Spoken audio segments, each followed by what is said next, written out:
qof dhiban niyadda ha ka jabin, qof waalan ha ku ciyaarin, qof kaa weyn ha ku afcinin, qof kaa yarna ha yasin weligaa, qof kaa sareeyana ha xasdin, qof kaa hooseeyana qof ha dhihin.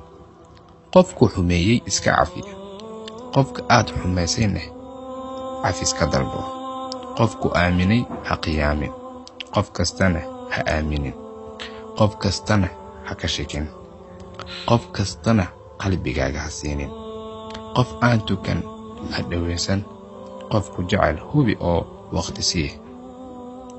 qof kugu sirqarsaday ha ka faafin, qof alla ku xasuusiyey u duceey. haddii aad fariintan u aragto inay muhiim tahay, sii faafi walaal.